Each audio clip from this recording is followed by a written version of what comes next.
Hey everybody, Haydog here. Welcome back to another reaction video. This time we're doing Europe's Cataclysm.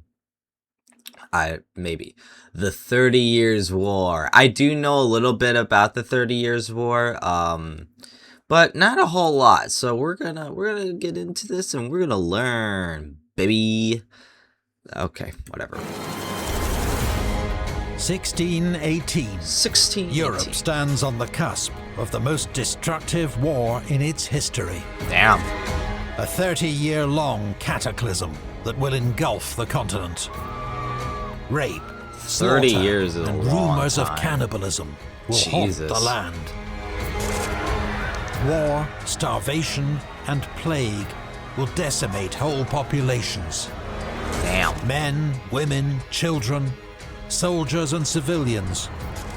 No one will be spared. Damn. In a conflict that still casts a long shadow across European history to the modern day. Oh God. I have seen more corpses than living men, more ruined horses than standing ones, more places demolished than inhabited. Disillusioned. 100 years after the Protestant Reformation split Christianity into rival camps, Europe is bitterly divided. Many northern rulers have embraced the Protestant teachings inspired by Martin Luther. In the south, most remain solidly Catholic and loyal to the Pope in Rome. Damn. Suspicion, unrest, and sectarian violence spread like a virus. A virus. In England and Scotland, Protestant King James fears a Catholic resurgence. In France, Catholic authorities are nervous about Protestant subversion. The Protestant Dutch fight desperately for independence from Catholic Spain. But the divisions run deepest in the Holy Roman Empire. Roman Empire. This is not a unified realm, but a patchwork of kingdoms, principalities, and duchies, many of which will one day form the modern state of Germany. Germany. Voltaire later quipped, it was neither holy, Roman, nor an empire. Instead, each mini-state has its own government. That is crazy though, like why would you pick that name? It's like literally calling something the ocean and yet there is literally no water. It's like, what? That is so stupid. But all are overseen by the Holy Roman Emperor.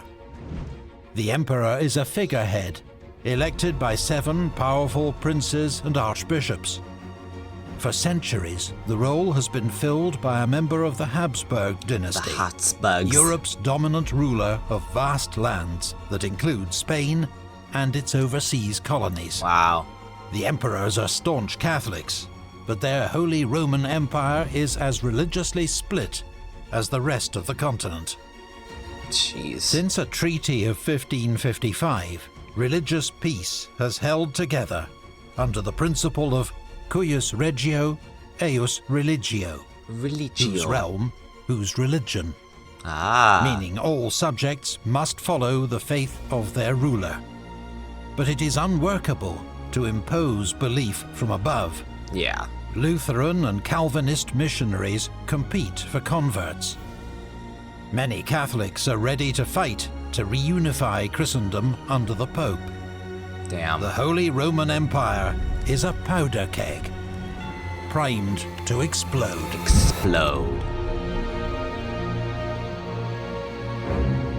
I would rather rule over a desert than a country of heretics. Damn. The first sparks flare in Bohemia. Bohemia. The local nobility is religiously diverse. Any Germans out there? Are these like most of these like countries? Martenberg, you know.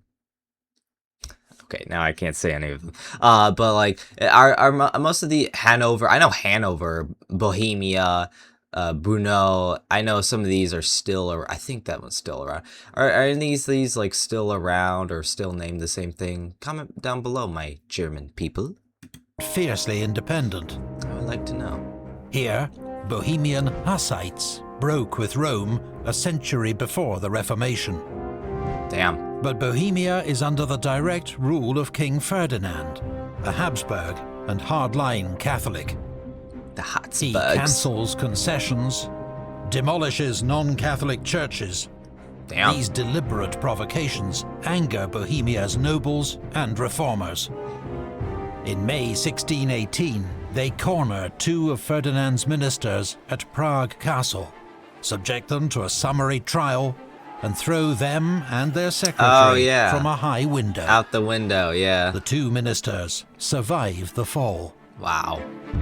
Catholic allies claim angels saved them. Protestant rebels say they landed in a dung heap. One thing is not in doubt. Bohemia is in open rebellion against imperial Catholic rule. The first act of violence in what will soon become the deadliest conflict Europe has ever known. Damn. Ferdinand has powerful allies. Duke Maximilian of Bavaria, leader of the Empire's Catholic League. The Duke of Saxony, a Lutheran, but whose loyalty has been secured with promises of land. And the might of Habsburg Spain, Europe's greatest power, unwilling to let upheaval in Germany threaten its supply road to the Netherlands. But this imperial faction immediately faces serious threats. The Bohemian rebels besiege Vienna. Oh, wow. While a Transylvanian force, supported by the emperor's bitterest enemy, the Ottoman Empire, invades Hungary, torching villages, seizing food, laying waste to the land. Damn. The Ottomans hold back from committing their own troops to the invasion force. It's a potent what-if moment from European history. In August 1619, emboldened by success on the battlefield, the Bohemians depose Ferdinand and replace him with one of their own, and crown him King Frederick. But in a plot twist, the Holy Roman Emperor dies, and Ferdinand is himself elected the new emperor that same month. Oh, damn. The Bohemians' local revolt is now an act of treason against imperial authority. Jeez. The tide begins to turn. Ferdinand enlists the help of Catholic Poland, which sends cavalry forces to harass the Transylvanians. They are driven back into Hungary. In November 1620, an elite Imperial and Catholic League force meets the ill-disciplined rebel army at White Mountain outside Prague. The fighting is brief but bloody. In just over an hour, 1,000 Protestant soldiers are slaughtered. Wow. The fledgling Bohemian independence movement... It's also cool because I know that this time period, the weaponry was like super primitive, but it was starting to get deadly. Like really deadly. Like farther range, like you could be killed by a cannon like 100 feet away. And it's like, that's like scary. Like that's scary to me right now. That's scary to them. Like that was... I don't know how people did this warfare. It was crazy with pike and shot. That's what it was.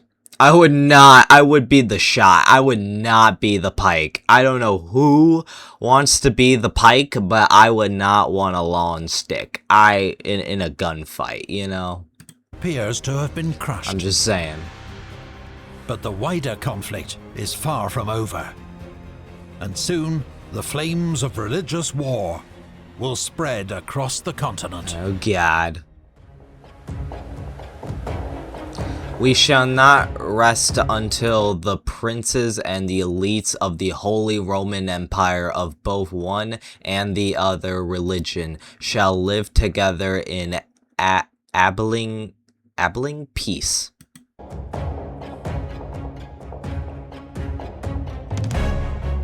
After his victory at White Mountain, the uncompromising Emperor Ferdinand clamps down. Rebel ringleaders are arrested and executed. Severed heads are put on public display. In 1621, the Emperor's avenging forces descend on the Palatinate, the homelands of Bohemia's usurper king. That same year, a truce between Spain and the Dutch expires, and open conflict reignites. There it goes. It will soon blend into the wider European war between Catholics and Protestants. With Spanish help, Ferdinand's forces spend 3 years crushing all resistance. Damn. By the end of 1623, most of Western Germany is under Catholic League occupation. Catholics. The mostly Protestant lords of northern Germany are alarmed by Catholic armies so close to their borders. In 1625, Christian, King of Denmark and Duke of German Holstein, declares war on Ferdinand and marches south, a preemptive strike to secure his hold over North Germany. Catholic League forces march north to confront the Danes and their allies. The Danes. They are led by 2 brilliant commanders, Johann Tserclaes, Count of Tilly in the Spanish Netherlands, Tilly, and Albrecht von Wallenstein, leader of Ferdinand's imperial army in Bohemia. Wallenstein is a Bohemian Protestant, but also a notoriously ambitious mercenary commander. Both men are heroes of the victory at White Mountain. For 3 years, the Catholic forces push the Danes out of Germany, while Wallenstein occupies the Baltic coast. The Danish king has no hope of victory. Wow. In 1629, he surrenders to the Catholics. Wow, that was same fast. year, Ferdinand doubles down on Catholic supremacy by publishing the Edict of Restitution, a document that rolls back the spread of Protestantism since 1555. It is an inflammatory move, utterly unacceptable to Protestants. Even loyal Catholics are dismayed. Damn. The powerful princes who elect and support the emperor are known as the imperial electors. In 1630, they gather at Regensburg. They dismiss Wallenstein and reduce the army's size, hoping to de-escalate the conflict and contain Ferdinand's destructive instincts.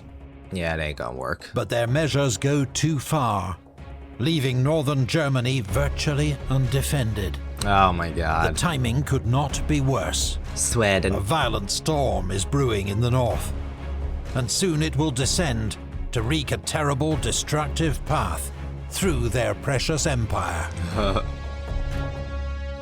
I don't want to hear about neutrality. This is a fight between God and the devil. Well, it's kind of a fight between humanity. King Gustavus Adolphus of Sweden is a militant Lutheran who fears a Habsburg presence on the Baltic Sea. He sails south to Pomerania in July. Let me just see. Okay. Swiftly brings several North German states to his side, mostly under threat of force, and his numbers swell to almost 40,000. Yeah, I know. Sweden at this time was But one place a powerhouse. allies with him willingly, the Protestant city of Magdeburg. The response of the Catholic and Imperial forces, now all commanded by the Count of Tilly, is terrible. In May 1631, Tilly storms Magdeburg. Then, according to the city's mayor, the city was given over to murder, burning, plundering, torture and beatings. Thousands of innocent men, women and children were murdered and slaughtered in all sorts of merciless and wretched ways. By 10 o'clock that night, the entire city, along with its beautiful town hall and all its churches, lay in ashes. All of it gone. Over 20,000 are massacred. Holy crap. Almost the entire population. The senseless slaughter is powerful propaganda for the Protestant cause. Pamphlets and illustrated letters circulate, detailing the horrors and fueling a cycle of violent reprisal. Many Catholics will face a revenge called Magdeburg Mercy. Oof. The unluckiest of them are forced to sample the infamous Schwedentrunk, the Swedish drink. Victims have their mouths pried open and their stomachs filled with water, filth and excrement, up to the point of bursting. Oh, God. Sweden's intervention unleashes the kaleidoscopic horrors of the 30 Years' War.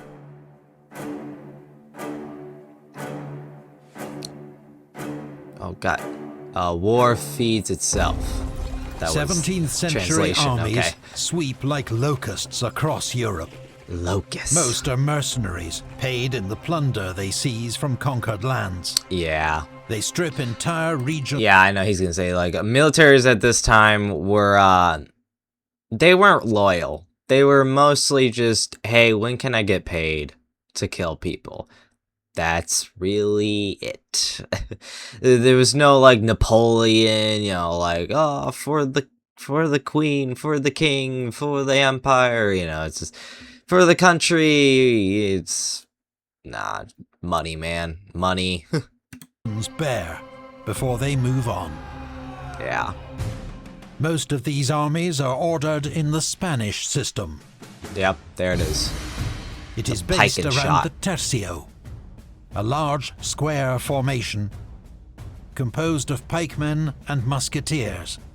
They are supplemented by cavalry, used for scouting, With harassment, guns. or well-timed charges, and regiments of artillery. Together, muskets can be devastating, but individually they are inaccurate and slow to reload.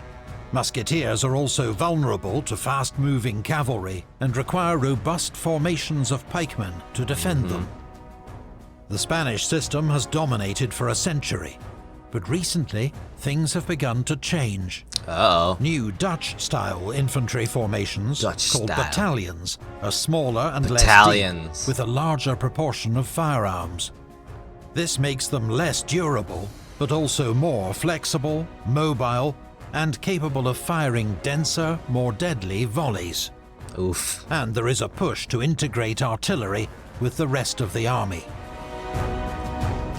Gustavus Adolphus is an early adopter and perfects the new system. His aggressive and innovative tactics, with smaller units, more firearms, and light artillery integrated into every regiment, make his army dazzlingly quick, mobile, and lethal for its size. They also win him a what you need. reputation as the father of modern warfare, and Father. praise from men like Karl von Clausewitz and Napoleon Bonaparte as one Wow. of the greatest military commanders of all time. Damn. In the summer of 1631, he seems unstoppable. This Snow King will go on melting as he comes south.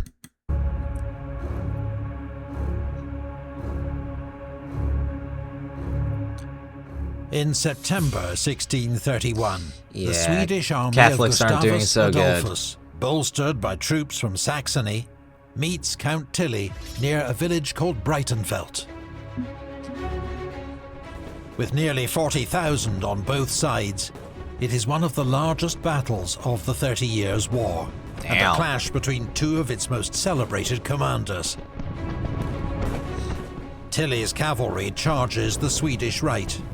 They are met with devastating fire and are repulsed 8 times. Damn.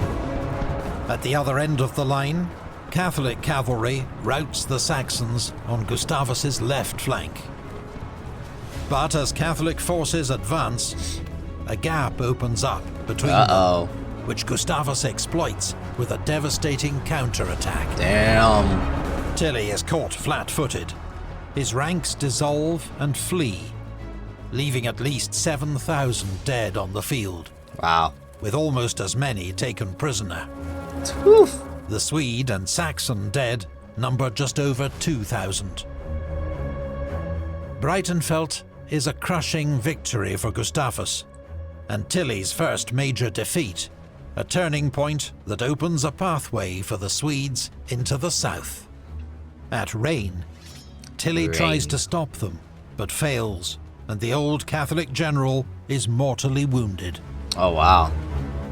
Emperor Ferdinand turns to an old ally, Wallenstein. In July 1632, Gustavus has moved north again, to Nuremberg. Wallenstein sets up camp nearby. Both sides struggle to find food, and are ravaged by starvation and disease. Ugh, Wallenstein breaks camp to scour Saxony for supplies. Worst way to die, Gustavus honestly. follows, and offers battle near the town of Lutzen. Lutzen. He needs a quick victory before Wallenstein can be reinforced. But a thick fog spoils his plan. Oh. In the chaos, It's the Gustavus leads a cavalry charge, loses his way in the fog, Oh, man. and is killed. Wow. On paper, Lutzen is another Swedish victory, but the king's death is a grievous blow. The Protestant cause reels from the loss of the Lion of the North, one of history's great military innovators and leaders. If Gustavus Adolphus had walked away from Lutzen, history may have been very different. That winter, Swedish troops are mutinous and desperate, but Wallenstein holds back his forces in the east, near his own estates. In January 1634, Emperor Ferdinand learns Wallenstein has been negotiating his own separate peace. He is declared a traitor, cornered by imperial officers at his headquarters, and he too is killed. Damn, alright. No It's peace. the end of an era. 3 giants are dead. Tilly, Gustavus, and now Wallenstein. Damn.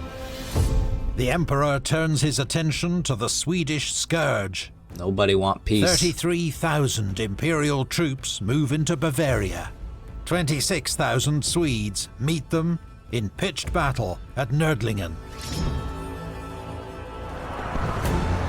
Without their totemic leader, the Swedes stumble to disaster. Oh. They lose half their army. Ah, A jeez. potentially fatal blow. That morale, man. But it draws a new player into the fight. Oh. France. France.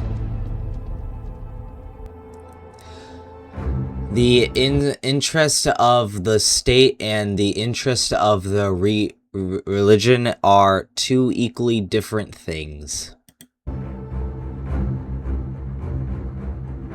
Yeah, it is.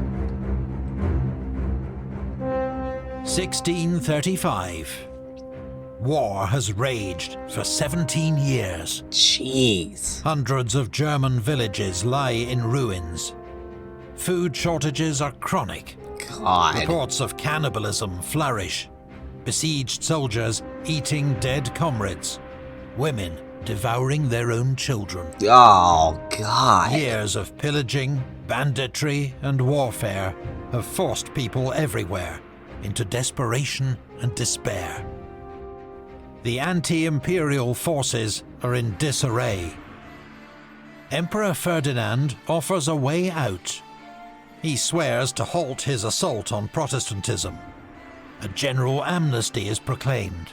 Okay. Alliances with foreign powers forbidden. Protestant princes flock to accept the terms. They want peace. But the war does not end. No. A powerful new player will see to that. Yup. France. Though Catholic, France is encircled by Habsburg domains, a grave strategic threat. Cardinal Richelieu, France's ruthlessly pragmatic chief minister, has bankrolled anti-Habsburg forces for years. Damn. He now commits to open conflict and declares war on Spain. Wow. But Richelieu immediately faces a crisis. Yeah, he's kind The of Rhine surrounded. Valley is secured by France's German allies, but Spanish forces push into France from the north and east. Damn. They get within 70 miles of Paris before they are repelled. Oof. Meanwhile, the Swedish army is in a dismal state, unpaid, badly supplied, Yep. and mutinous. But French money and fresh reinforcements Oh, allow them to fight on. And then, Baguettes. another bolt out of the blue. In February 1637, Ferdinand II, the man whose intransigence threw Europe into war, dies aged 58. Oh, wow. His son and successor, Ferdinand III, is capable, level-headed, and more flexible. But he lacks his father's ruthlessness and is caught off guard by renewed Swedish energy. Johan Barner, the aggressive Swedish commander-in-chief, conducts a series of audacious campaigns and wins upset victories at Wittstock and Chemnitz. Oh, damn. He just But going. his Oh, supply we going. lines cannot support a sustained advance, and each time he is forced to withdraw. Damn. Then he, too, dies of illness Oh. in May 1641. Man, everyone's dying. The following year, his successors once again meet the Imperials at Breitenfeld and win another crushing victory. There you go. The Swedes entrench themselves in Saxony, near Saxony. the Habsburg heartlands. 1643 will prove a pivotal year. In May, 21-year-old Louis de Bourbon, Duke of Enghien, smashes a Spanish army at Rocroi. Rocroi. It is one of France's greatest military victories and secures its northern border from the Spanish threat. Wow. The French then move into southern Germany, but their advance grinds to a halt at Tuttlingen, thanks to the efforts of the steely Bavarian commander Franz von Mercy. That same autumn, France's uneasy alliance with the Swedes faces crisis as the Swedish army marches north to invade Denmark. It is an opportunistic land grab by the government in Stockholm, spurred on by a more hopeful development. Sweden's got everything. Peace talks have begun in the Westphalian towns of Osnabrück and Münster.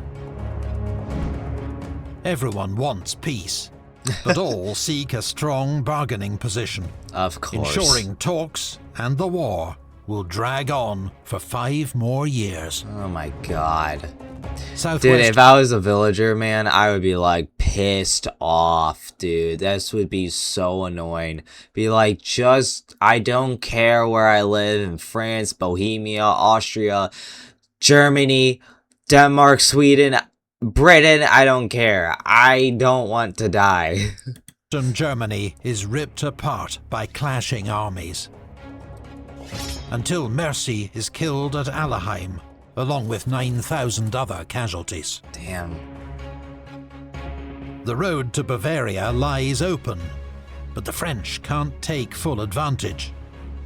Victory has crippled their army. Damn. There is no instant of a country having benefit from prolonged warfare. Sun Tzu, The Art of War. Yeah. No. 1645. The Swedes have returned to Saxony.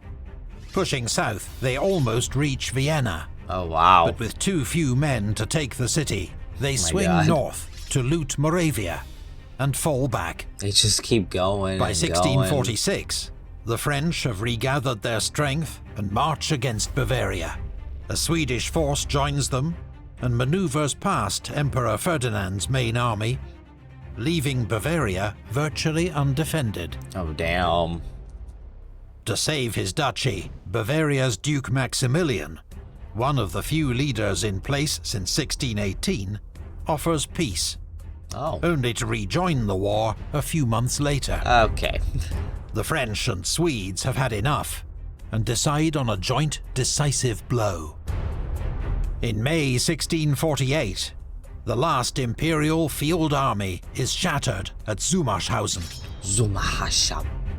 The remnants fall back into the far south, leaving Bavaria's countryside exposed to plunder, pillaging, and wanton violence. While the remains of the Bavarian and Imperial armies hold up a desperate defense, a separate Swedish force marches south from Saxony and reaches Prague. In a twist of fate, they capture Yaroslav Borgita, one of the men thrown from the castle window 30 years before. Oh wow, he's still alive? But the Swedes can't take the city. Both sides are exhausted, down to their last reserves of stores and energy. God. Then, in early November, momentous news arrives. Peace. After 5 years of discussion in Westphalia, conditions have finally been set. The terms: Dutch independence from Spain, along with that of Switzerland, one of few imperial realms that has managed to stay neutral in the war. Oh my god. Switzerland, I swear to God, Switzerland's like the only one that always stays neutral through every freaking war. Maybe not every war, but the modern period, Switzerland's been like, nah. Modern warfare, nah, not for us. Just tolerance in Germany. There is to be no forced conversion of subjects, except in the lands under direct Habsburg rule. And territorial concessions to the major anti-Habsburg powers. France receives Alsace, while Sweden gains Western Pomerania and 3 important German ports. After 30 years of war, it is a peace everyone can live with. Alright. Yay. They say the terrible war is now over, but it still doesn't feel like peace. Everywhere there is jealousy, hate, and worse things. The war has taught us such. Yeah. The 30 Years' War was a disaster unprecedented in Europe's history. A local revolt over religious rights that reignited ancient rivalries and fed on personal ambitions until nearly all Europe found itself at war. Damn. An estimated 5 to 8 million died, most from famine and disease. Yeah. The hardest hit areas lost nearly 2/3 of their inhabitants. My God. 1/5 of all Germans perished, a much larger share than in either world war. Wow. Even after the Peace of Westphalia, Spain and France fought on for 11 more years. Oh my God. The Holy Roman Empire, though weakened, survived for about another 150 years. Finally dissolved in 1806 during the Napoleonic Wars. Napoleon. Wow. The Treaty of Westphalia is often viewed as a turning point in world history. The first modern secular international peace conference, and a major step toward the rise of Europe's nation-states. Historians continue to debate Westphalia's importance, but one thing is not in doubt. The 30 Years' War cast a long and terrible shadow. Yeah. For 300 years, it remained a terrifying, cautionary tale of how one small act of violent resistance might spiral into a senselessly destructive total war. Wow. A warning that was, ultimately, unheeded. Wow. Thank you again. That's crazy, though. It's just like, man, just World War I and the 30 Years' War has a little bit similar things in common. About how it started, the weaponry it used, the tactics, just the brutalness of civilians dying. It's It's crazy. That is just crazy, dude. I can't believe it, man.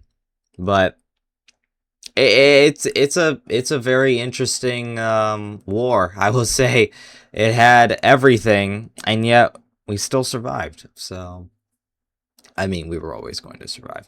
It wasn't like a end all war, but still. Anyway, I'm yapping on. Hopefully you guys liked it. Comment and subscribe. See ya!